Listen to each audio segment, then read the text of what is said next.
The evidence to action conference, especially in the 2024 conference, is dedicated to resilience and climate change. We have a lot of research that have been done on resilience and climate change. How do we get this research into the hands of our policymakers and development practitioners so that it can influence policies that are going on?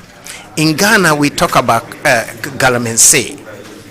A lot of research have been done about the impact of galamsey on our water bodies, on our forests, on our food systems, on our cocoa industries.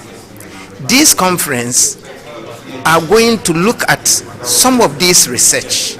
What are some of the findings that they have been able to come about, and how can they use it to shape policies and actions? Our chiefs, our landowners, our farmers, they need this evidence. Their knowledge should be increased. Without knowledge increase, you cannot change attitude.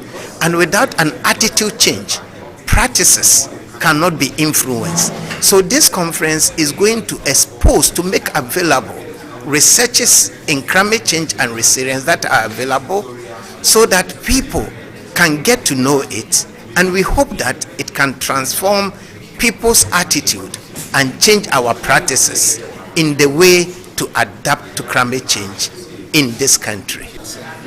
We are living with the impacts of climate change. When you talk about mitigation, how do you prevent it from happening?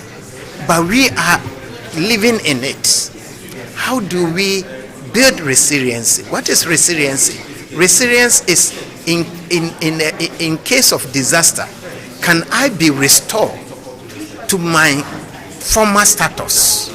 Isn't it? Adaptation is that the thing is happening. How do I live with it? So in Africa, we are living on the impact of climate change. Things have been happening. How do we adapt to it? So if you are living at the coast, if you are living in galamsey area, how do you adapt so that you will be able to really position yourself to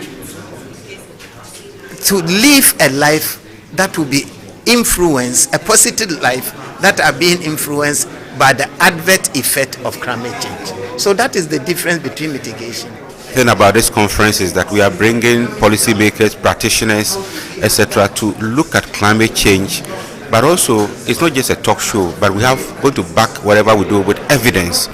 And once we do that, the policymakers, politicians, etc., will see the need for policy uptake, to see the need to adopt some of the recommendations from this meeting. And we are not going to stop there. After this conference, we're going to have policy briefs. We're going to continue engaging the media, disseminating information to ensure that we arrest or we mitigate the climate change problems that we are having. Then also, once they are coming on board, we want to hammer home or drive home the point that we need to fund research.